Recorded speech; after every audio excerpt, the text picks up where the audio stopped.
नमस्कार। रूबरू theatre group की तरफ से शख्सियत के इस अंक में एक बार फिर से हूँ मैं आपके साथ, आपकी दोस्त काजल।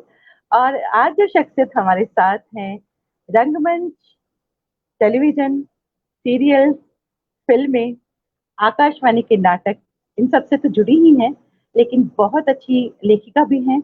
और इनकी एक और बात है, एक जो ये फोक सिंगर हैं, गाती बहुत खूबसूरत हैं, लिखती हैं, कविताएं लिखती हैं। और जो इवेंट्स हैं, इंडिया में जो इवेंट्स होते हैं कला से जुड़े, उनको वो अब्रॉड में भी करती हैं, ले जाती हैं, वो इवेंट्स मैनेज करती हैं अब्रॉड में भी और इंडिया में भी। स्वागत करती हूँ श्रुति पुरी का। नमस्कार। नमस्कार। और सभी व्यूअर्स को भी मेरा नमस्कार। बहुत बहुत शुक्रिया रूबरू के इस मंच पर हमसे जुड़ने के लिए। धन्यवाद। तो सबसे पहले श्रुति, मैं आपसे ये जानना चाहूंगी कि जो आपकी रंगकर्म में जो आपकी स्ट्रगल रही है और जो जर्नी रही है, उसके बारे में मैं चाहूंगी कि आप हमारे व्यूअर्स को बताएं। देखिए, क्या रहा कि मेरी पैदाइश है बरेली की। हम्म। और मेरे पेरेंट्स जब मैं 6 साल की थी तो मथुरा आ गए थे। और मथुरा में मेरे पूरी फैमिली, ना मेरी नानी की तरफ से और न मेरी दादी की तरफ से, कोई म्यूजिक में सा नहीं जानता, रंग कर्म का रस नहीं जानता, रंग नहीं जानता। तो 6 साल की मैं थी, तो हम जिस घर में हम आकर रहे थे, वो बहुत विद्वान थे और बहुत बड़े म्यूजिशियन थे, गुरु थे वो। और वो दृष्टिबाधित थे, दिव्यांग थे। पर गजब की उनमें एक अद्भुत कला थी। वो सब काम अपने खुद करते थे और मैं उनके लिए बचपन से एक लाठी की तरह उनके साथ बन गई, उनकी लाठी बन गई। उनका कोई काम होना, मैं उन्हें पापा जी कहती थी। उनका पूरा परिवार जो था वो कला और साहित्य से जुड़ा हुआ था। यानी मैंने उनके घर में पंडित जसराज जी से लेके गोपी कृष्ण, गुदई महाराज, इन सबको, पंडित अनुपम श्याम जी को, सबको मैंने एक हॉल में बैठकर सुना है। तो ये मेरा सौभाग्य रहा। वहां से मेरे संगीत का सूत्रपात हुआ। एक बार मेरा बचपन में स्कूल में मुझे मोनो एक्टिंग कंपटीशन में पार्टिसिपेट करना था। तो उन गुरुजी का नाम था विष्णु कुमार कपूर जी। अभी इसी 2-3 दिन पहले उनका 100 साल पूरे हुए हैं उनके जन्म दिवस के। तो उनके बेटे थे वीरेंद्र कपूर, वो स्वास्तिक रंगमंडल मथुरा से जुड़े हुए थे। तो मैंने उनको कहा, वीरेन अंकल मुझे ना एक मोनो एक्टिंग तैयार करनी है, तो प्लीज मुझे तैयार करा दें। तो उन्होंने मुझे सिखाया और मैंने झट से सीख लिया। अब झट से सीख लिया तो उनको पता नहीं क्या कॉन्फिडेंस आया। मैं 11 साल की थी, 12वें साल में मुझे राष्ट्रपति अवार्ड मिला था। और जब मैं वहां से वापस आई तो उन्होंने मुझे झट से कहा, नहीं, सोना बोलते थे मुझे घर में, तो सोना आप तुम ना थिएटर ज्वाइन करोगी। मेरे पेरेंट्स को वहां रहकर लोगों पर विश्वास था। और मथुरा जैसी जगह पे, जहां आप समझिए कि लड़कियों का घर से निकलना ही उस समय में इतना नहीं लिबर्टी होती थी, और रंगमंच करना, थिएटर करना तो अपने आप में एक बहुत बड़ी बात हो गई कि परिवार वालों पे भी कि तुमने छोरिया भेज दियो, थिएटर करवे भेज रही हो। तो इस तरह की बातें हुआ करती थी। पर मेरे पेरेंट्स बहुत प्रोग्रेसिव थे। उन्होंने लगा कि अगर बच्ची में कला है, तो उन्होंने कभी नहीं सारी दुनिया की बातें झेलकर उन्होंने मुझे, नहीं, ये आगे बढ़ेगी। उन्होंने मुझे बकअप किया, उन्होंने मुझे प्रोत्साहित किया, उन्होंने आगे बढ़ने के लिए मुझे मेरा मार्गदर्शन किया। और ये मैं सौभाग्य मानूंगी कि वो 12वें साल में मैंने जो थिएटर में पदार्पण किया, और ईश्वर की कृपा से गुरु बहुत अच्छे मिल गए।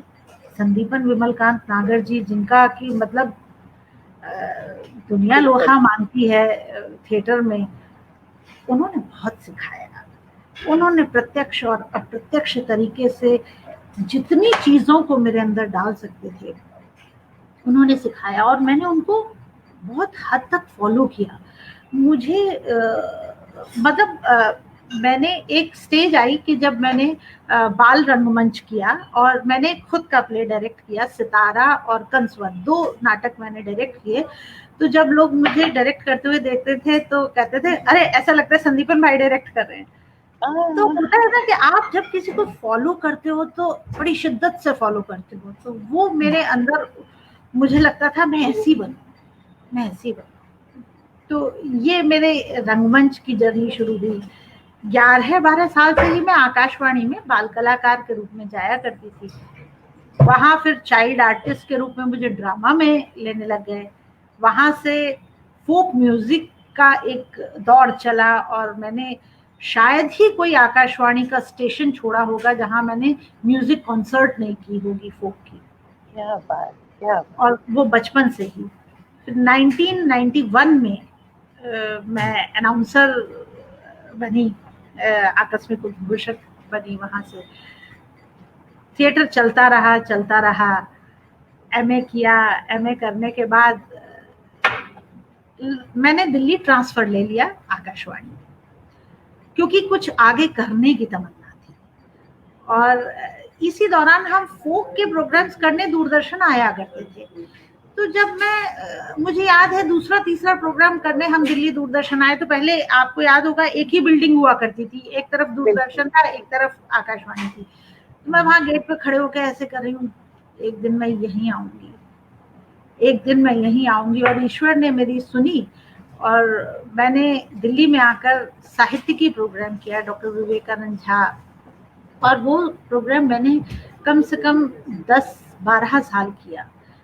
साहित्य का इतना बड़ा प्रोग्राम कि उसमें एक, आपको डॉक्टर नामवर सिंह का मैंने प्रोग्राम किया, कमलेश्वर जी का प्रोग्राम किया, हिंदी दिवस का एक ऐसा प्रोग्राम किया जिसमें 9 पेज की स्क्रिप्ट मैंने वन टेक होके दिया। तो क्या बात, क्या बात।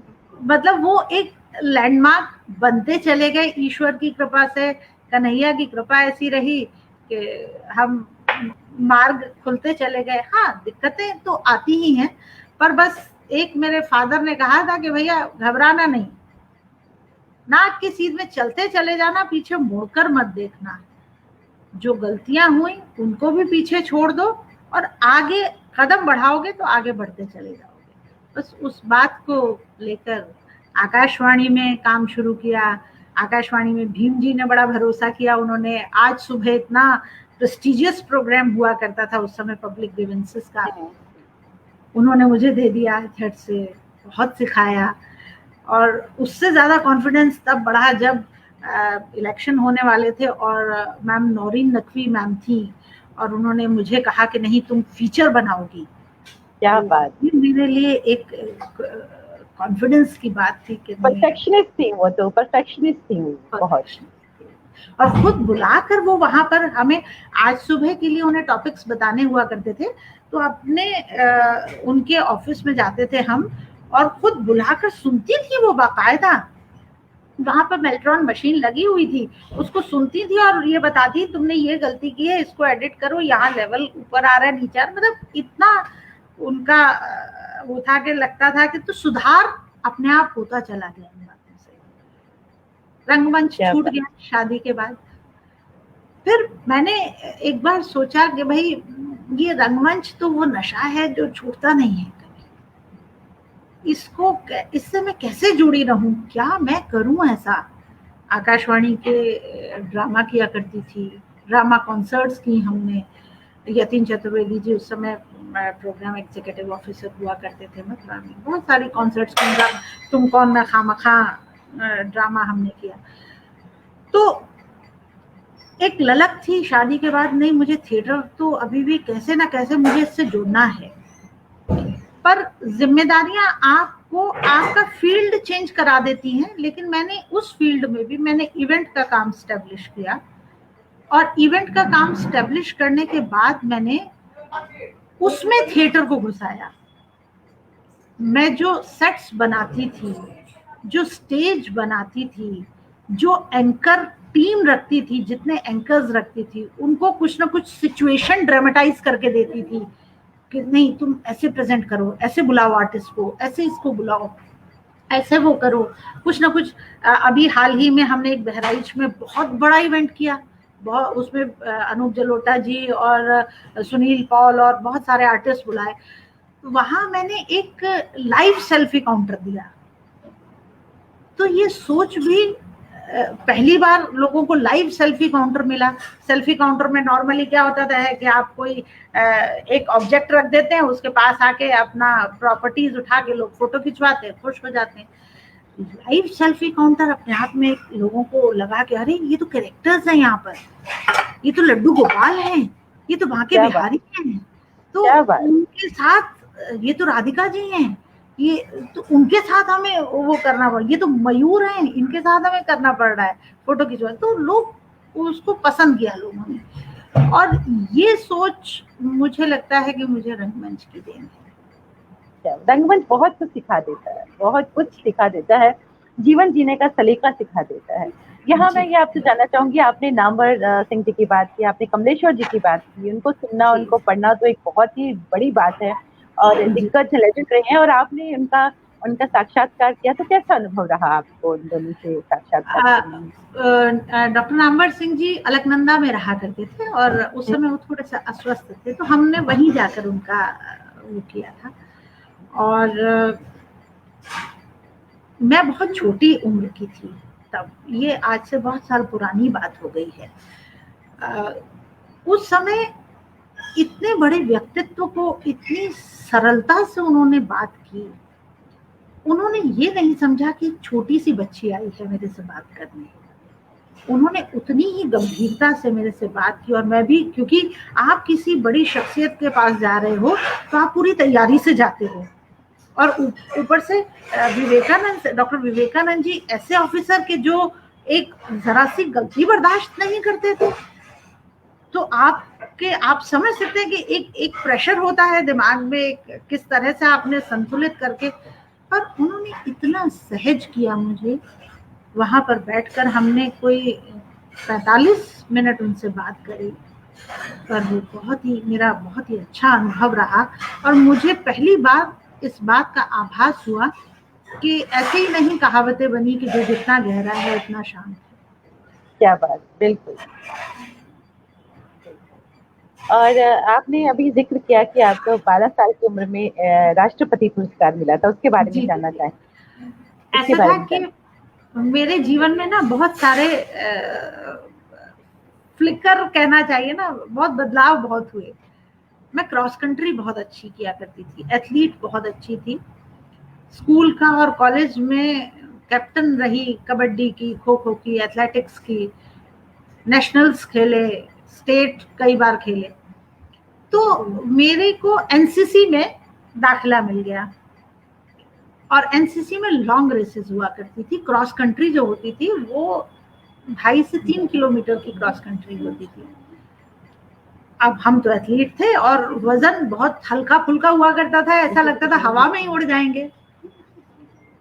तो वो हमने क्लियर कर लिया। तो 40 इयर्स के बाद 3 यूपी गर्ल्स बटालियन से, यानी यूपी से अलीगढ़ बटालियन से कोई लड़की आरडी कैंप के लिए सेलेक्ट हो गई।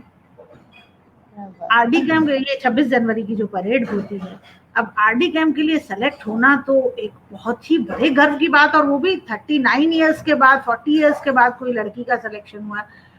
तो हमें एनसीसी की तरफ से कोच भी आ गए मेरे पास, और स्कॉलरशिप भी लग गए, और डाइट प्लान्स भी आ गए, और ये भी दो वो भी दो। और यहाँ आकर पर एक जज्बा था, पूरे 6 महीने मैं घर से बाहर रही, पूरे 6 महीने। और एक बार मेरी माँ मुझसे दिल्ली रेस कोर्स में मिलने आई, तो सर्दी उस समय बहुत खुला है, बहुत सर्दी पड़ती थी, तो हम लोग अपनी वर्दी के बटन भी खुद बंद नहीं कर पाते थे, इतनी सर्दी हुआ करती थी। और मैं नन्ही सी जात 12 साल की, तो मम्मी को लगा कि ये मेरी बेटी के साथ क्या हो गया, ये क्या बन गई है मेरी बेटी, एकदम इतनी दुबला गई है, ऐसी हो गई है। वो रोने लग गई वहां पर। तो मेरे पापा ने कहा चुप करो, कोई बहुत अच्छा काम कर रही है, तुम उसके सामने मत रो। तो ये लोग मिलके वापस चले गए। तो मुझे पापा के वो कहीं वर्ड्स याद रहे कि नहीं तुम ये बहुत अच्छा काम कर रही है। तो मुझे लगा नहीं यार, मुझे इनकी तो नाक ऊपर करनी ही करनी है। क्रॉस कंट्री की, क्रॉस कंट्री में मेरी 11th पोजीशन आई ऑल ओवर इंडिया में, और वो बहुत अच्छी पोजीशन मानी जाती थी उस समय, मेरा टाइमिंग बहुत अच्छा आया। उसके बाद वहां भी मुझे क्रॉस कंट्री में अवार्ड नहीं मिला, अवार्ड मुझे मिला रंगमंच में। बेहतरीन प्रदर्शन मेरा क्रॉस कंट्री में था, लेकिन अब न जाने कैसे वहां सब जगह मुझे ना एक छोटा सा, मैं मोनोएक्ट करती थी, कभी श्रवण कुमार का, कभी किसी का, तो सब कहते अरे तुम तो खुद ही एक प्ले हो बेटा, तुम प्ले कर रही हो। तो उसमें मुझे उन्होंने नॉमिनेट किया और मैंने विन किया और मुझे उसमें अवार्ड मिला। उस समय राष्ट्रपति ज्ञानी जैल सिंह जी हुआ करते थे और महामहिम के यहाँ हमारा ब्रेकफास्ट हुआ और ऑनरेबल मिसेस इंदिरा गांधी जी उस समय प्राइम मिनिस्टर थी, उनके यहाँ हमारा इवनिंग टी थी। तो अपने आप में ये बहुत बड़ी बात थी मेरे लिए। जब मैं वापस आई मथुरा तो लोगों ने इतना मतलब कॉलेज वालों ने इतना सम्मान किया, शहर ने इतना सम्मान किया। अब कहीं ना कहीं वो 12 साल की उम्र में ऐसा लगने लगा कि ये मेरे ऊपर बहुत बड़ा दायित्व आ गया है, अब मुझे इससे कमतर नहीं होना है, अब मुझे इससे आगे ही बढ़ना है। बस यही जज्बा था कि करती चली गई। रंगमंच भी मैंने 84 में ज्वाइन किया, पहला प्ले किया एक लोक कथा जो विजय दांडेठा जी का है, जिस पर पहली फिल्म भी बनी है। ब्रजेंद्र काला जी मेरे अगेंस्ट में थे और मैं बहू बनी थी। वहां पर मेरा एक डायलॉग था, उसी डायलॉग पे उन्होंने कि भैया जब लड़की विदा होती है तो गांव की लड़की कैसे रोएगी, तो संदीपन भाई उस समय तो अच्छा बेटा तुम रो के दिखाओ। तो मैंने बिल्कुल गांव वालों की तरह उरी मैया री करके रो दिया और वो सब लोग हंसने लगे और उन्होंने कहा डन, यही करेगी ये कैरेक्टर। तो उरी मैयारी और हम्बे, ये 2 डायलॉग मेरे उसमें ऐसे फेमस हुए कि हम इलाहाबाद वो प्ले करने गए। तो जब प्ले खत्म हुआ तो प्ले खत्म होने के बाद सब जने मिलते हैं आर्टिस्ट, सब जने मुझे हम्बे हम्बे। क्या बात। तो वो अपने आप में यादगार स्मृतियां हैं। फिर उसके बाद बगिया बाछाराम किया, अंधेर नगरी चौपट राजा किया, घासीराम कोतवाल किया, मुकुल नाग जी, ब्रजेंद्र काला जी कोतवाल बने थे, मुकुल नाग जी नाना फडणवीस बने थे। अब जैसा कि मैंने बताया लड़कियां काम नहीं करती थी थिएटर में, तो तीनों कैरेक्टर, गुलाबों का भी, गौरी का भी और एक और कैरेक्टर था, वो तीनों कैरेक्टर मैंने ही प्ले किए थे। क्या चैलेंज, कितना बड़ा चैलेंज था। तो जब हम चंडीगढ़ में यूथ फेस्टिवल में गया तो बाबा कारन जी ने मुझे बुला के और बाकायदा स्टेज पर उन्होंने बोला मेरे लिए बहुत बड़ी बात थी वो भी। सच में अगर बाबा कारन तक, हाँ सच बहुत बड़ी बात है, बाबा कारन तक खुद ही एक इंस्पिरेशन रहे हैं। जी जी जी। उसके बाद तो वीर गति भी किया, असगर वजाहत साहब का सपनों का बन जाना। तो मैं ये जानना चाहूंगी, आपने रंगमंच किया, आप आकाशवाणी से जुड़ी रही, तो फिर आप टेलीविजन की तरफ भी आई और आपने मुझसे कहा कि आपने बहुत काम किया, तो आपको आपने फिल्में देखी, मैं चाहूंगी आप उनका भी जिक्र करें। अभी आपको अवार्ड भी मिला है आपकी फिल्म को इंटरनेशनल लेवल पे, मैं चाहूंगी आप उनका जिक्र भी करें। जी, ऐसा हुआ कि जब मैंने बताया ना कि मैं आई, मुझे अवार्ड मिला और मथुरा में सब जनों ने मुझे जैसे पलकों पे बिठा लिया। उस समय एक सीरियल की शूट हो रही थी वहां पर और मैंने थिएटर नया ज्वाइन किया था। आदित्य चौधरी जी का सीरियल था कबीर, जिसमें अनु कपूर जी ने कबीर का रोल प्ले किया था। तो उसमें एक वहां पर है कि जब कबीर से कुछ परेशान हो जाती हैं महिलाएं, तो वो कहती है देखिए ना क्या क्या अल्लम गल्लम आके बातें करता है हमें, और हमें तो काम ही नहीं करने देता है ये। तो वहाँ उनको कुछ फीमेल कैरेक्टर्स की जरूरत थी, तो मेरा नाम किसी ने ले दिया। मैं वहां गई और पहली बार मैंने वो 2 डायलॉग कह दिए और बड़े अच्छे हो गए वो। नूर जहीर जो थी, नूर बब्बर जो है वो भी थी उस सीन में। तो अब हमें तो इतना पता नहीं था उस समय कि भाई ये इतनी बड़ी शख्सियत है, इतना, क्योंकि अनु कपूर जी तो वैसे ही मस्त मौला अपना वहाँ कोकला आश्रम में वो रुके थे, तो शाम को खुद ही रिक्शे पे बैठ के रिक्शा ही चलाने लग जाया करते थे। तो मतलब they used to make fun के थोड़ा सा रिलैक्स किया जाए। बहुत अच्छा एक्सपीरियंस रहा। अभी कुछ दिन पहले मैंने YouTube पे वो सीरियल देखा अपना, अच्छा लगा देख के, अपना एपिसोड देख के और भी अच्छा लगा। बच्चों को दिखाया, देखो तुम्हारी मम्मा है। उसके बाद ब्रजभूमि फिल्म थी, उसमें मेरा बहुत बड़ा रोल नहीं था, मैं शायद कहीं भीड़ में थी, बच्ची ही थी तब। उसके बाद मैंने एक जब थिएटर काफी कर लिया तो मेरे पास MR विरमानी जी आए। विरमानी जी को यतीन भाई ने बताया कि अगर आपको अगर कुछ अच्छा करना है और मथुरा में आप किसी का सपोर्ट चाहते हैं तो आप श्रुति से मिलिए ना, भले ही वो बच्ची सी है लेकिन आपको बहुत अच्छे से सपोर्ट करेगी। तो विरमानी जी मेरे घर आए चलकर, बड़ा मल्टीमीडिया प्रोडक्शन, उसके प्रोडक्शन के मालिक हैं वो, यहाँ गुलमोहर पार्क में उनका, अब तो सब शायद मुंबई शिफ्ट कर रहे हैं। तो उन्होंने मुझसे मिलने आए और पहली मुलाकात में न जाने उन्हें क्या लगा, नहीं श्रुति तू ही करेगी ये प्रोडक्शन।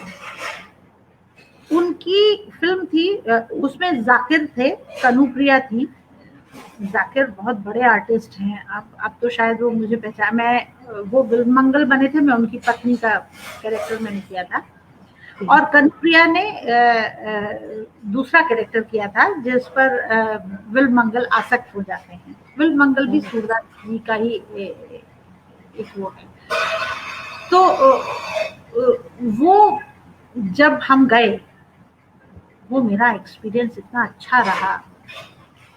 महाराज जी के आश्रम में, कार्षणी संप्रदाय के आश्रम में, वहां पर शूट किया, यमुना के किनारे पूरा शूट, और वो पूरा प्रोडक्शन मैंने सब, क्योंकि मुझे लाली लाली कहा करते थे, मैं छोटी सी बच्ची थी और कोई भी मुझे नहीं लगा। मैंने उनके साथ एक और सीरियल किया उसके बाद, सूरदास, उसके 6 एपिसोड अभी हाल ही में डीडी भारती पे फिर चला, वो तो हमेशा कभी ना कभी चलता ही रहता है। तो उसमें सूरदास की माँ का कैरेक्टर किया उसमें मैंने, और प्रोडक्शन भी पूरा, उसकी सह निर्मात्री भी मैं थी विरमानी जी के साथ। क्या बात। तो वो भी एक बहुत बहुत बहुत अच्छा एक्सपीरियंस रहा। सीख, वो शादी से, मेरी शादी से 16 दिन पहले उसकी शूट खत्म हुई थी। तो विरमानी अंकल ने बोला कि बेटा अब मैं तेरा नाम श्रुतिपुरी लिखूंगा, श्रुति खन्ना नहीं लिखूंगा। तो उसमें फिर पहली बार मेरा, शादी से पहले मेरा नाम श्रुति खन्ना अंकित हो गया था। क्या बात, क्या शादी के बाद जी जी जी जी जी शादी के बाद फिर ईश्वर की कृपा से फैमिली इतनी अच्छी मिली। मेरी माँ जब रिश्ता पक्का करने आई थी, स्ट्रिक्टली हमारी अरेंज मैरिज थी, लेकिन आज तक घर वालों को ही नहीं लगता कि शायद अरेंज मैरिज होगी। वो कहते तुमने झूठ बोला, ये लव मैरिज है तुम्हारी। तो जब मेरे मम्मी पापा रिश्ता पक्का करने आए तो उन्होंने एक ही शर्त रखी थी कि भाई बिटिया ने इतने साल दिए हैं इस फील्ड को तो वो काम नहीं छोड़ेगी। और ईश्वर की कृपा से मुझे इतना अच्छा ससुराल मिला, शायद मैंने शादी से पहले इतनी प्रगति नहीं की, इतना आगे नहीं बढ़ पाई मैं। तब भी मैंने बहुत स्ट्रगल किया, और शादी के बाद, लेकिन वो स्ट्रगल मुझे स्ट्रगल नहीं लगा, क्योंकि मेरे साथ मेरे को सपोर्ट करने वाले, मुझे आगे बढ़ाने वाले, पुश करने वाले मेरे हस्बैंड थे संजय, मेरे इन-लॉज थे, जिन्होंने कभी किसी तरह की, जब मुझे याद है एक मेरा बड़ा इवेंट था, मुझे साउथ कोरिया जाना था 2004 में, और मेरा वो पहला इवेंट था जो मुझे अब्रॉड जाना था। तो मेरी तत्काल पासपोर्ट बनना था, हमें तो ये लगता था आज जाएंगे कल पासपोर्ट बन जाएगा, हम तो ये समझ के बैठे हुए थे, पर ऐसा नहीं था। तो हाँ, तो तत्काल में हमें पासपोर्ट बनवाना पड़ा। तो मेरी एक फ्रेंड है, उनके हस्बैंड मिनिस्ट्री ऑफ इरिगेशन में कमिश्नर हुआ करते थे, तो उन्होंने अपनी स्टेशन में, उनके पास पहुंची, मैंने कहा भैया ये तो सरिता हांडा जी हैं, तो उनके हस्बैंड योगेश हांडा जी, तो उनको मैंने बोला कि भैया ये तो कह रहे हैं कि गवर्नमेंट की स्टेशनरी पे लिखवा के लाना पड़ेगा, क्योंकि मैं लिख देता हूँ तेरे लिए। तो उन्होंने लिखा, 24 घंटे में हमारा पासपोर्ट बन गया, हम साउथ कोरिया गए। साउथ कोरिया में हमने एक बड़ी कंपनी के लिए स्किल ओलंपिक्स में इंडिया को रिप्रेजेंट किया, और वहां पर उस समय सूफियाना पर मुझे अपना जो उन लोगों के साथ इवेंट मैच्योर करना था, तो मैंने शुभा जी का अली मोरे अंगना दरस दिखा, इस पर मैंने पूरा प्रेजेंटेशन तैयार किया, उन लड़कियों को तैयार किया, आर्टिस्ट यहाँ से लेकर गई, और वो मेरा बहुत ही टर्निंग पॉइंट था। मुझे वहाँ और संस्कृतियां देखकर और कल्चर देखकर ऐसा लगा कि नहीं, अभी तो मुझे और सीखना है, अभी तो मैं खोखली हूँ। वहाँ माना हमारी परफॉर्मेंस बहुत बहुत बहुत अच्छी गई, लोगों ने बहुत अप्रिशिएट किया, पर मुझे कहीं ना कहीं लगा कि नहीं, मैं अभी कुछ नहीं जानती। उस दिन से फिर मैंने और अपने आप को पढ़ना शुरू किया। मेरी मदर उस जमाने की प्रभाकर थी, पढ़ने का बहुत शौक था, उन्हें लिटरेचर पढ़ती थी, तो उन्होंने हमें बचपन में ही अन्नपूर्णा लाइब्रेरी मथुरा में हुआ करती थी, तो उसमें उन्होंने हमें मेंबर बनवा दिया था। तो बचपन में जिस उम्र में बच्चों ने नाम नहीं सुने होते, प्रेमचंद, रविंद्रनाथ ठाकुर, विमल मित्र, शरद चंद्र चट्टोपाध्याय, महादेवी वर्मा, मनु भंडारी, शिवानी, ये सब हमने बचपन में पढ़ा। फिर फैज अहमद फैज पढ़े थोड़े बहुत। अब बहुत पुरानी बात हो गई, लेकिन उस समय एक शौक हुआ करता था। अब भी मैं मिस करती हूँ कि मैं पढ़ना कहीं ना कहीं मेरा छूट रहा है। अब मैंने दोबारा से शुरू किया है पढ़ना। हाँ, आपने पूछा था फिल्म में अवार्ड का, तो काफी टाइम बीत गया। संदीपन भाई कुछ न कुछ करते रहते थे, मैं उनका जाना बहुत मिस करती हूँ।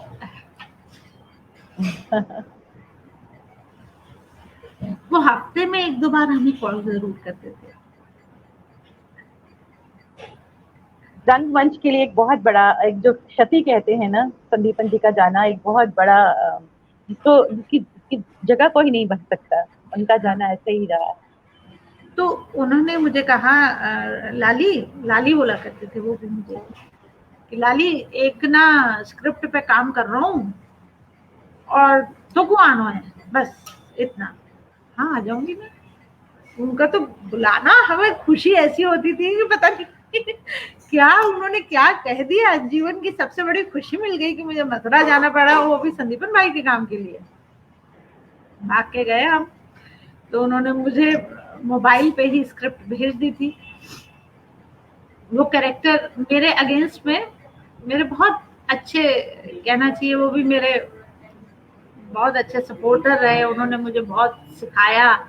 राजेश श्रीवास्तव जी मेरे अगेंस्ट में वो थे, और साथ में जगदीश भाटिया जी थे। तो राजेश भैया के साथ तो ऐसा रिश्ता था कि एक मैं वाकया बताना चाहूंगी आपको, कि राजेश भैया को मैं बचपन से ना राखी बांधा करती, और सारे थिएटर वालों को पता था कि अगर मैं लेट हो गई हूँ रिहर्सल में, तो घर में आप संदीपन अंकल कहते थे, राजेश तू जा, लालिए छोड़ने तू जा। मुझे घर छोड़ने को चाहा करता था, मैं अकेली तो जा नहीं सकती थी। तो काला भाई कहते थे, हाँ राजेश तू जा तू जा, मतलब उनको ये पता था कि राजेश को तो कोई कुछ कहेगा नहीं। हम गए तो पापा कहेंगे, संदीपन आज फिर सोना लेट हो गई, काला मैं कल से नहीं भेजूंगा। तो एक पेरेंट्स के दिमाग में भी एक प्रेशर रहता था। तो राजेश भैया मुझे छोड़ने जाया करते थे, और उन्होंने मुझे बहुत सारी चीजें सिखाई, वो मेरे अगेंस्ट में थे। तो मेरे लिए एक बड़ी चुनौती था कि जिनको मैंने सारी जिंदगी राखी बांधी है, उनके साथ मैं स्क्रीन पर मैं उनकी वाइफ का रोल प्ले कर रही हूँ, और वो भी कुनाट वाली वाइफ, और बहुत चैलेंजिंग हो जाता है, बहुत चैलेंजिंग। तो पर उन्होंने बहुत सपोर्ट किया उन्होंने। हम लोग जब रीडिंग सेशन कर रहे थे उन्होंने बहुत समझाया, बहुत अच्छे से, ऐसे कर ऐसे कर ऐसे कर। संदीपन भाई बहुत क्योंकि उनके साथ एक हारमोनी थी, हम चारों का एक ग्रुप था, राजेश भैया, मैं, संदीपन भाई, यतीन भाई, तो हम लोग चारों जब बैठते थे तो एक इसमें सीपी भाई भी, चंद्र प्रकाश शर्मा जी भी, एक अपना ऐसा रहता था कि मजे आते थे। वो वक्त कब निकल जाता था, कहाँ निकल जाता था। बहुत छोटे उसमें हमने बल्बों से लाइट्स बनाई, जो बल्ब होते हैं, क्योंकि बजट नहीं था। और संदीपन भाई कहते थे कि ये एक्सपेरिमेंटल फिल्म बना रहा हूँ मैं, इसमें मैं बिल्कुल पैसा नहीं खर्च करूंगा। उन्हीं के एक स्टूडेंट का कैमरा था, और नहीं, कैमरा शायद संदीपन भाई ने ही खरीदा था, कैमरा उन्हीं का था, और उनके स्टूडेंट ने उसमें कैमरा हैंडल किया था। और एक एक चीज समझा के उन्होंने, वो भी एक पूरा सेशन था हमारे लिए, वो भी एक क्लास थी हमारे लिए उस पिक्चर को करना। और उसमें जो विवेक सक्सेना जी हैं उन्होंने उसमें एडिटिंग की। उनको मैंने बोला, मैंने कहा आप संदीपन भाई के, क्योंकि वो मेरी कॉर्पोरेट फिल्म्स एडिट किया करते हैं, तो मैंने कहा आप संदीपन भाई के पास जाओ, आप बोलो कि मैं एडिट करूंगा भाई। वो गए तो उनको भी विश्वास हो गया कि नहीं, करते हैं, चलो। बहुत अच्छा उन्होंने एडिटिंग की, उसकी डबिंग बहुत अच्छी की, और संदीपन भाई के घर पर ही पूरा उन्होंने सिस्टम लगा लिया था और वहीं बैठकर उसको किया। बहुत अच्छा एक्सपीरियंस रहा। उस फिल्म को कई अवार्ड्स मिले। फिल्म का नाम संध्या था शायद। संध्या था ना? संध्या था ना फिल्म का नाम? संध्या। और मैंने कभी सोचा नहीं था कि उसमें मुझे अवार्ड मिलेगा, पर उसमें मुझे सपोर्टिंग एक्ट्रेस का अवार्ड मिला। उसमें कई सारी प्रविष्टियां आई थी, उनमें से इसको इंटरनेशनल फिल्म फेस्टिवल में इसको शायद का बहुत जी उसको बहुत सराहा गया, मेरे कैरेक्टर को बहुत सराहा गया, तो मेरे लिए एक बहुत बड़ी बात थी। और इसका मैं तो पूरा क्रेडिट संदीपन भाई को। बिल्कुल। और जी, जिस तरह से आपने कहा कि संदीपन जी ने कहा था कि ये एक्सपेरिमेंटल बेसिस पर फिल्म बना रहे हैं, मैंने वो फिल्म देखी है, और इसको इंटरनेशनल लेवल पे बहुत इंटरनेशनल फिल्म फेस्टिवल्स को बहुत एक फेम मिली है, और बहुत खूबसूरत फिल्म है, कम बजट में बनाई गई, लेकिन जो एक्टिंग पॉइंट ऑफ व्यू है, जो बाकी टेक्निकल चीजें, इट्स ब्यूटीफुल फिल्म मैंने देखी। और आप बाकी डिजर्व करती थी इसमें अवार्ड भी, आपका अवार्ड मिला। पैशन दिल से चीज की जाए तो वो जरूर पूरी होती है। उसी का सेकंड पार्ट जब संडे बनाया तो मैं खुश नहीं थी अपनी परफॉर्मेंस से। एक आध जगह मुझे, तो मैंने उनको बोला भी, पर क्या हुआ कि उस समय मेरे पास समय कम था।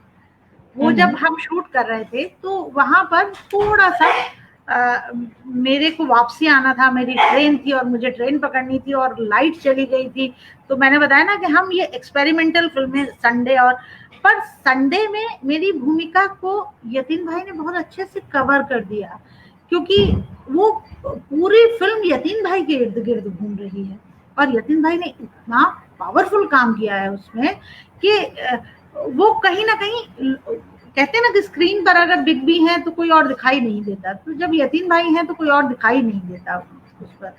तो लेकिन हाँ, मुझे कहीं ना कहीं कसक है उस फिल्म में, आखिरी पोर्शन में मैं उसको और बेहतर कर सकती थी, अगर मैं थोड़ा सा टाइम और दे देती तो। हाँ जी। अब तो वक्त हुआ जाता है कि आपसे, क्योंकि आप फोक सिंगर भी रही हैं, तो चाहेंगे कि आप कुछ लोक रंग का कुछ सुना दें हमारे जो व्यूअर्स हैं, और जितने भी व्यूअर्स हमारे साथ जुड़े हुए हैं, मैं उनका शुक्रिया अदा करना चाहूंगी। रुबीना सिंह जुड़ी हुई हैं हमारे साथ, निखिल दीवान जुड़े, बहुत शुक्रिया निखिल हमारे साथ जुड़ने के लिए, and thank you. Vanita ji हमारे साथ जुड़ने के लिए बहुत शुक्रिया, वनीता ठाकुर जी, प्रियंका गौड़, थैंक यू।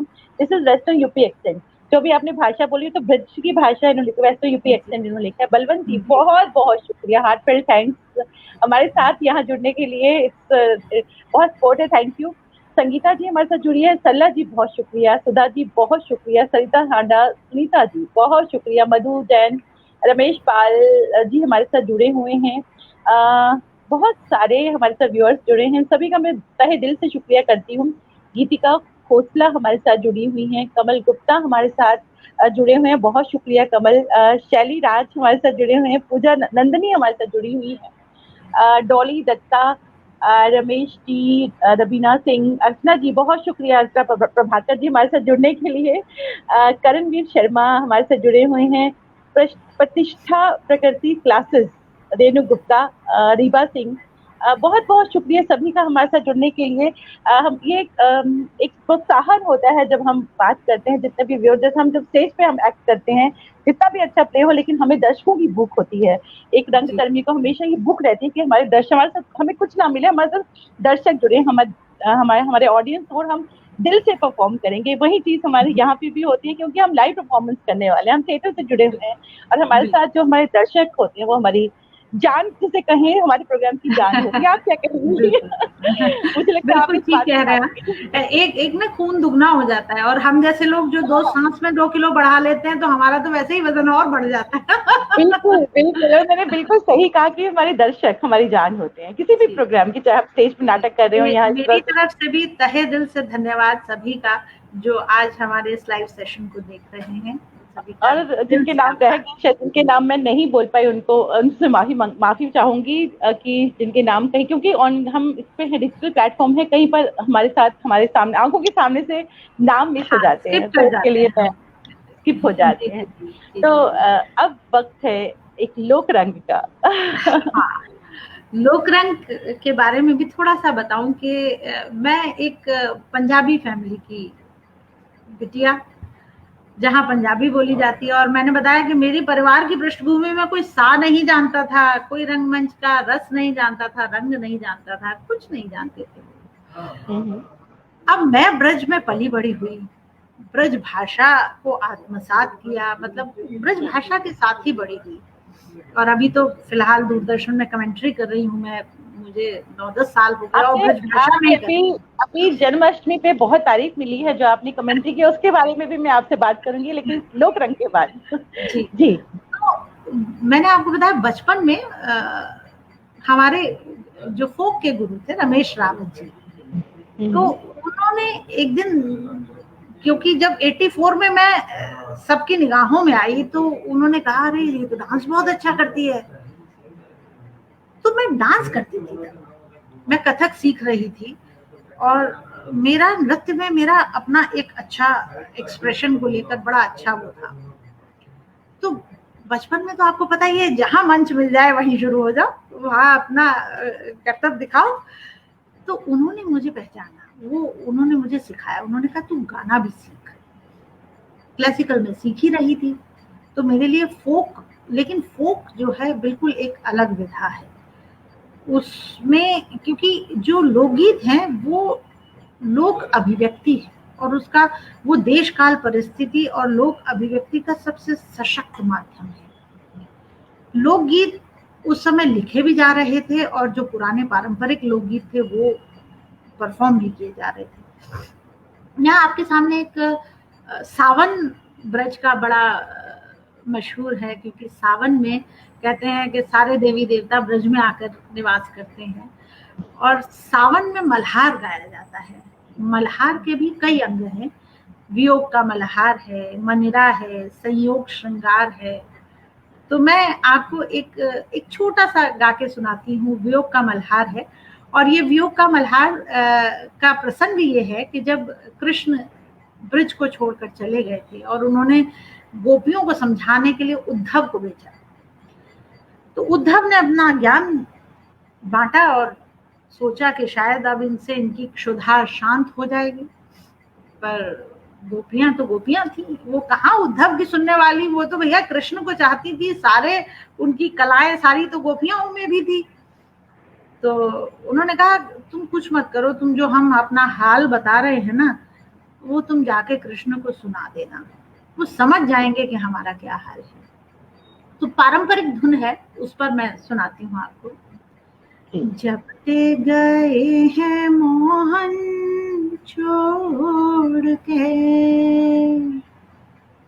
जब ते गए हैं मोहन छोड़ के, हरि सखी ब्रिज को भयो है बेड़ा, हाल पड़े हैं लाले जान के, भस्मी रमाई हमने अंग में, अरे सखी रो रो के नैना किए लाल पड़े हैं लाले जान के। ये है वियोग श्रृंगार। और वियोग श्रृंगार के साथ ही एक सावन में मनिरा बहुत चलता है।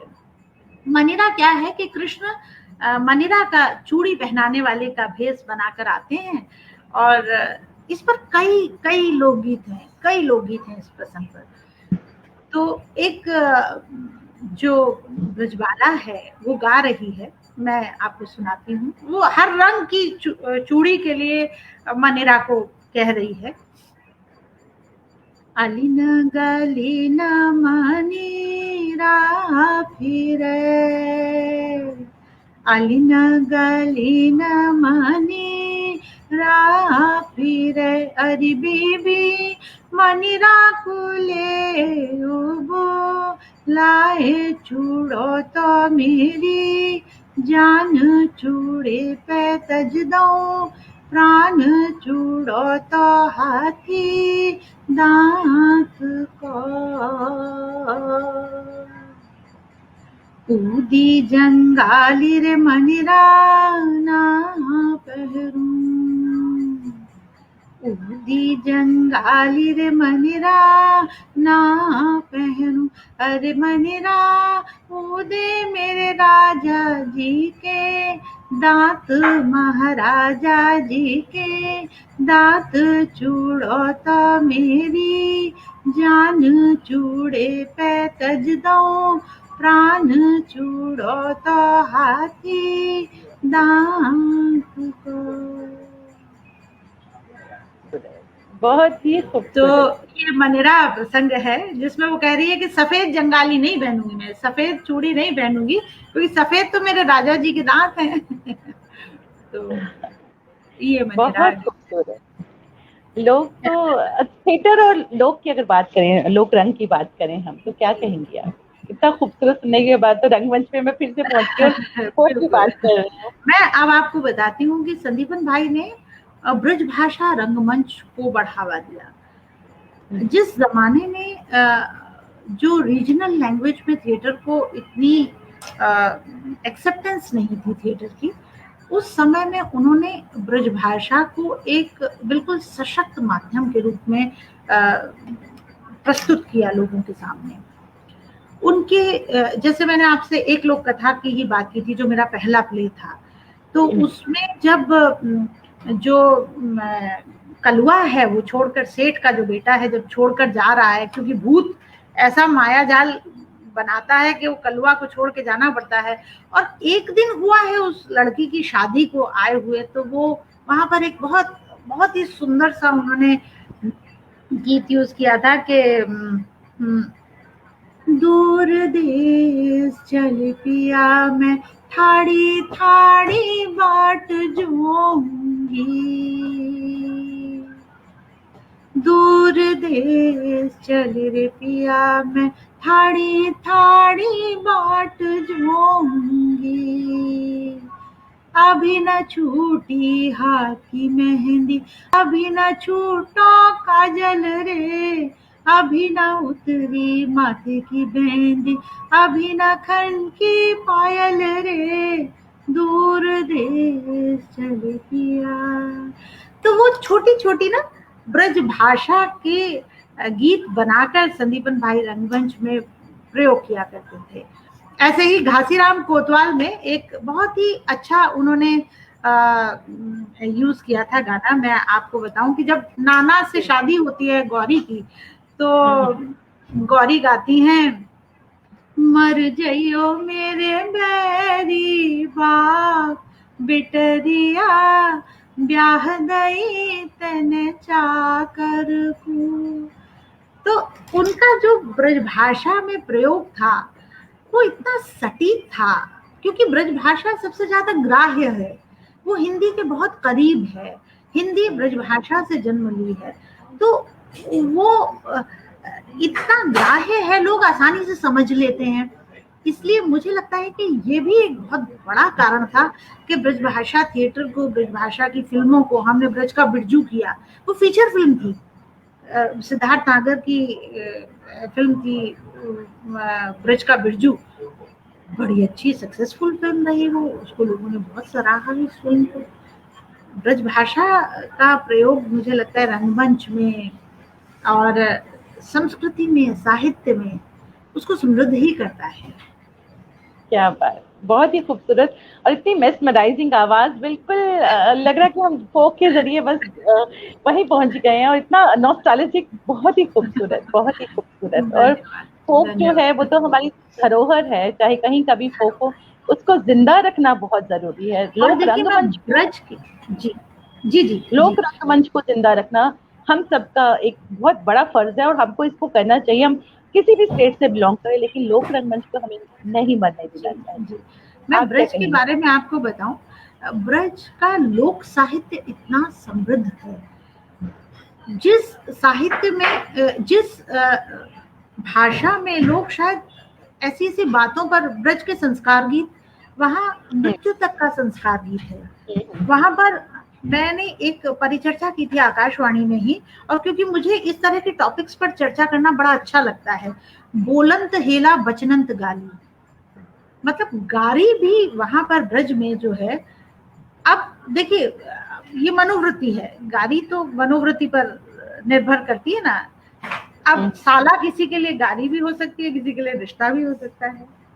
अब हालांकि मैं सोशल मीडिया पर हूं, पर बांझ किसी के लिए गारी हो सकता है, लेकिन किसी के लिए साहित्य का एक शब्द भी हो सकता है।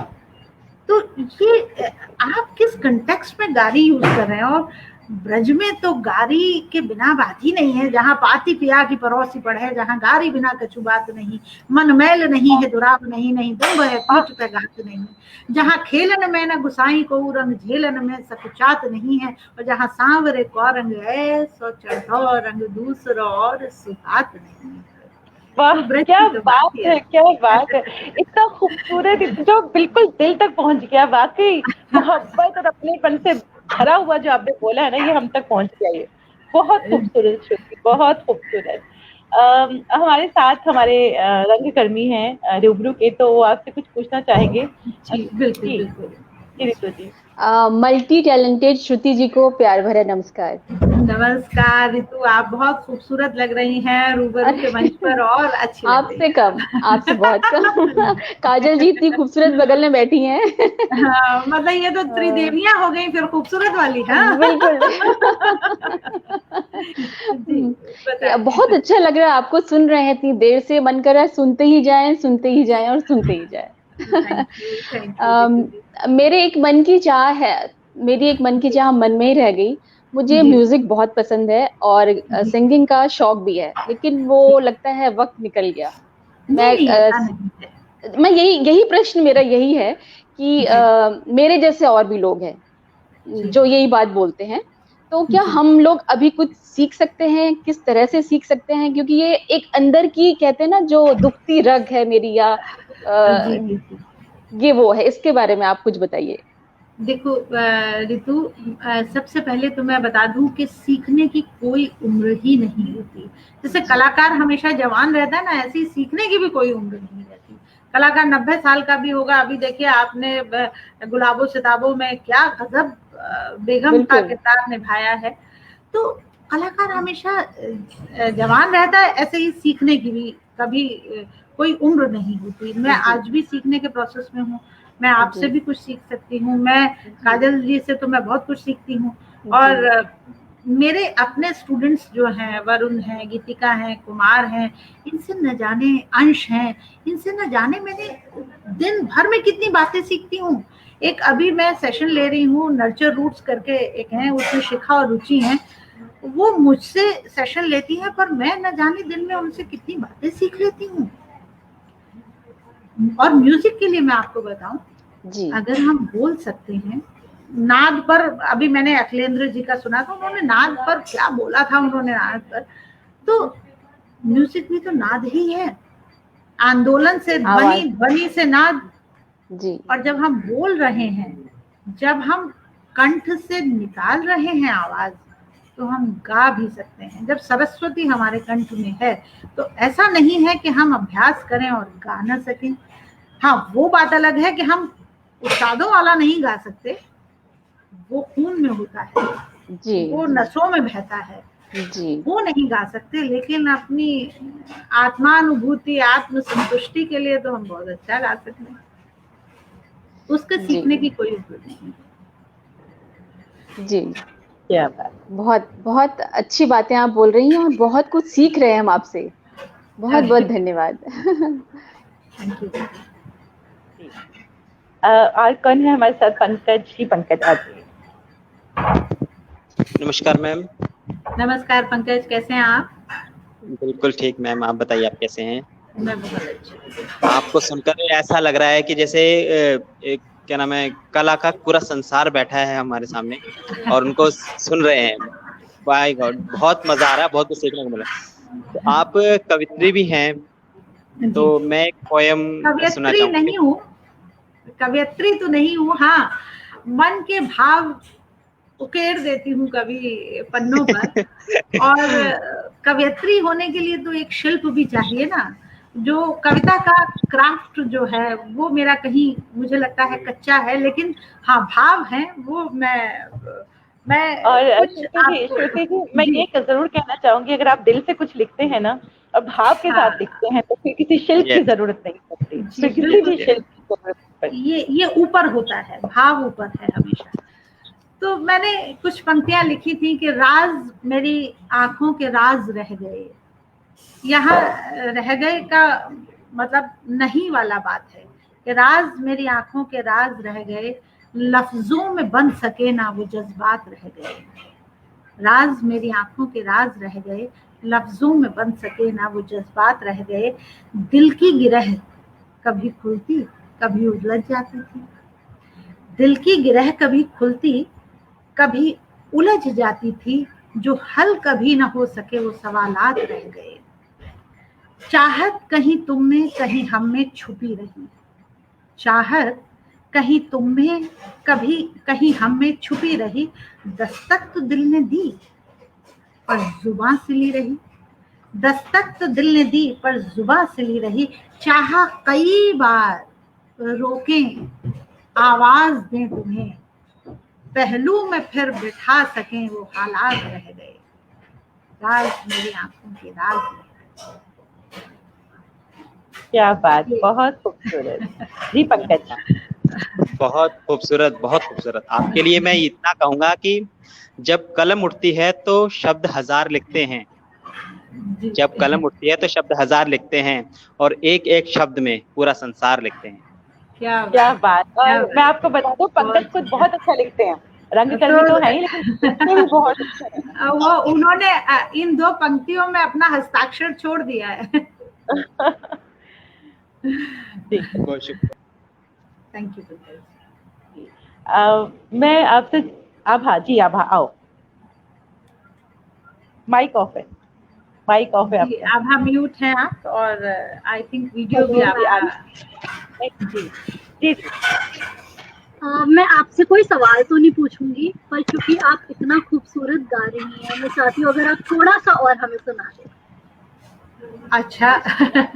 मैं दो पंक्तियां सुनाती हूँ। देवी का बड़ा महत्व है नवरात्रों का, क्योंकि वहाँ पर कई अधिष्ठात्री देवियां हैं ब्रज में, और ब्रज भाषा के लोकगीतों की चर्चा चल रही है। तो वहाँ पर जात देने जाते हैं लोग, देवी की जात करने जाते हैं। तो उसकी दो पंक्तियां हैं, सुना देती हूँ। मेरे पिछवाड़े गैल गाड़ा ररकत में सुनियो माय, चल पिया दो मिल आय, पर से देवी ज्वाल पाओ माय। ये देवी जात के लिए एक दो पंक्तियां मुझे अचानक से याद आ गई, तो मैंने आपको सुना दी। बहुत ही खूबसूरत, बहुत खूबसूरत। Thank you ma'am. देवी का एक्चुअली वहाँ देवी के जो नवरात्रे होते हैं तो 2 नवरात्रे आते हैं, एक अश्विन के और एक चैत्र में। तो चैत्र के नवरात्रों में लांगुर गाए जाते हैं। वहां पर लांगुर को देवी दूत गिना जाता है और लांगुर गाए जाते हैं। तो उन नवरात्रों में देवी की जात तो दूसरे नवरात्रों में भी होती है, पर चैत्र के नवरात्रों में देवी की जात का महत्व कुछ और भी है। बहुत खूबसूरत। इसका आप बहुत ही मल्टी टैलेंटेड है और आई एम श्योर जितने भी व्यूअर्स हमें देख रहे हैं, स्पेशली जो यंगस्टर्स हैं, उन्होंने बहुत कुछ सीखा होगा आपसे। और चलते चलते मैं चाहूंगी कि जो यंगस्टर्स हैं परफॉर्मिंग आर्ट से जुड़े हुए, उनको आप क्या कहेंगी कि कामयाबी के लिए सबसे जरूरी चीज क्या है? देखिए, मुझे ऐसा लगता है कि कामयाबी के लिए फुल स्टॉप तो कभी होना नहीं चाहिए लाइफ में, बढ़ना है बस। और थिएटर के लिए स्पेशली मैं कहना चाहूंगी, ऑब्जर्वेंट होना बहुत जरूरी है। किसी भी कैरेक्टर को, किसी भी लाइफ के किसी भी एस्पेक्ट के लिए आपको ऑब्जर्वेंट होना जरूरी है, लेकिन उससे कहीं ज्यादा जरूरी है उस ऑब्जर्वेशन को रिवील करना। जो आपने ऑब्जर्व किया है उसको रंगमंच पर उतारना, वो बहुत इम्पोर्टेंट है। सीखना, हम पढ़ बहुत लेते हैं, हम याद बहुत कर लेते हैं, ऑब्जर्वर बहुत। कोई किसी के घर आता है, कहते हैं शक्ल देख के बता दो, अरे ये मैं आपके बारे में इसको ये बता देता हूँ, लेकिन आप उसको उतार नहीं पाते, मंच पर नहीं उतार पाते, यहाँ आकर आप खरे नहीं उतरते। अगर आप ऑब्जर्वर हैं, किसी कैरेक्टर को अपने अंदर बसा रहे हैं, तो उसको उतनी ही खूबसूरती से बाहर भी निकालिए। ये एक मेरा अपना दृष्टिकोण है। बहुत सारी बातें हैं आगे बढ़ने के लिए, सक्सेसफुल डेडिकेशन, ये तो सभी बोलते हैं डेडिकेशन। मैंने कहा कि फुल स्टॉप कहीं नहीं है, जुनून बहुत जरूरी है, जुनून भी बहुत जरूरी है। कुछ अगर आपको बैक स्टेज भी करने को मिले, बैक स्टेज भी करिए। अभी हाल ही में मैंने आपको बताया था शायद कि मंटो पर मैंने आपकी एक फिल्म देखी थी जो लॉकडाउन पीरियड में आपने बनाई थी। बहुत खूबसूरत फिल्म थी और आपने मुझे बताया कि वो सारे बिगिनर्स ही थे। सभी बिगनर्स हैं। जो भी हम मंटो नामा की जो फिल्म्स आ रही हैं हमारे यूट्यूब पे, जितनी भी मंटो की शॉर्ट फिल्म्स हैं, सभी बिगनर्स ने की है, पहली बार कैमरा फेस किया है और पहली बार एडिटिंग की है। और उसमें देखिए, जो सीखने की बात अभी मुझसे किसी ने पूछी थी, तो मैंने बहुत सारी चीजें सीखी कि आप किसी को दे रहे हैं तो वो हाथ का खाली शॉट है, दूसरे का रिसीविंग में दूसरे हाथ का शॉट है, और उसको एडिटिंग के बाद कितना खूबसूरती से मिलाया गया है। हमें बचपन में कहा करते थे कॉमिक्स पढ़ो, कॉमिक्स आपका विजन डेवलप करते हैं। तो आजकल के बच्चे इतने अच्छा कर रहे हैं, इतने मन से कर रहे हैं, नई टेक्निक को लेके आ रहे हैं। शायद हमें उनसे सीखने की बहुत ज्यादा जरूरत है। बिल्कुल बिल्कुल, बहुत ही खूबसूरत बात कही आपने, बहुत ही खूबसूरत बात कही। और एक चीज और मैं इस बात में जोड़ना चाहूंगी कि जो मैंने आपको कहा कि मैं भी शायद कहीं अब पढ़ने से छूट रही हूँ, मैं पढ़ नहीं पा रही हूँ, पर आजकल माध्यम बहुत हैं। आप अगर पुस्तक नहीं ले पा रहे हैं, आप नेट पर आपको कई सारी साइट्स मिल जाती हैं, आप बुक वहां पढ़ सकते हैं। आप जरूरी नहीं कि आप सिर्फ एक भाषा के राइटर्स को पढ़ें, आप दूसरी भाषा के राइटर्स का रूपांतर भी पढ़ सकते हैं, वो भी आप पढ़िए। उससे भी आपको बहुत सारी सभ्यता, संस्कृति, आपको ये पता चलेगा कि अभी मैं एक सीरीज देख रही थी, वो किसी दूसरे देश की सीरीज थी, पर मुझे लगा कि उसमें कितने सारे शब्द ऐसे हैं जो शायद मिलते हैं हमारी भाषा से, तो उनका कल्चर कितना मिलता है। तो जब आप किसी दूसरे देश का साहित्य भी पढ़ते हैं तो उससे भी बहुत कुछ सीखते हैं, उससे भी आपको अंदाजा लगता है कि साहित्य कितना वृहद है, कितना बड़ा सागर है कि इसमें गोता लगाओगे तो आप एक बूंद भी निकाल नहीं पाओगे उसमें से शायद। बहुत ही खूबसूरत बात कही आपने, बहुत ही खूबसूरत। और एक बार फिर से जितने भी व्यूअर्स हमारे साथ जुड़े हैं उन सभी का मैं तहे दिल से शुक्रिया अदा करती हूँ। सरला जी, सरिता जी, सिद्धार्थ जी, पूजा जी, रमेश जी, सुचित्रा जी, अर्चना जी, कमल, बहुत सारे हमारे साथ जुड़े हुए हैं व्यूअर्स। सबके नाम मैं शायद नहीं ले पा रही हूँ, लेकिन मैं तहे दिल से सभी का शुक्रिया अदा करती हूँ कि आप हमारे साथ यहाँ आए। और श्रुति जी, आपका खास तौर पे बहुत बहुत शुक्रिया कि आप रूबरू के मंच पे यहाँ आई और आपने अपनी लाइफ की इतनी इंस्पिरेशनल बातें हमसे शेयर की। बहुत बहुत थैंक यू श्रुति जी, बहुत बहुत थैंक यू। आभार, आपका हृदय से आभार। और काजल जी, मुझे ऐसा लगता है कि जब इस तरह के हम लोग डिस्कशंस में बैठते हैं तो वक्त पता नहीं चलता कहाँ चला जाता है और मन भी नहीं भरता, प्यासा रह जाते हैं और प्यासा छोड़ के चले जाते हैं। बिल्कुल बिल्कुल। तो आज भी कुछ ऐसी ही स्थिति हम लोगों की हो रही है कि हम प्यासे भी हैं और प्यासा छोड़ के भी जा रहे हैं। क्या बात क्या बात, बहुत शुक्रिया, बहुत एक बार शुक्रिया। फिर कभी किसी और मंच पर कहीं फिर मिलेंगे, जरूर और मिलेंगे, कभी ना खत्म होने वाली बातें करेंगे। सभी व्यूअर्स का हृदय से आभार, शुक्रिया, शब्द है। बहुत बहुत शुक्रिया कहना चाहूंगी एक बार फिर से हमारे सभी व्यूअर्स का। और ये बताना चाहूंगी कि शख्सियत का जो अगला अंक है वो कल शाम को 7 बजे आप हमसे मिलिएगा। कल शाम को 7 बजे हमारे साथ होंगी हरविंदर कौर बबली जी, जो एनएसटी ग्रेजुएट है, एक्टर हैं, रंगकर्मी हैं, डायरेक्टर हैं और राइटर हैं। और उनसे हम उनकी जर्नी के बारे में बात करेंगे और उनसे उनकी जर्नी से इंस्पायर होंगे, उनकी जर्नी की इंस्पिरेशनल बातों को समझेंगे, सुनेंगे।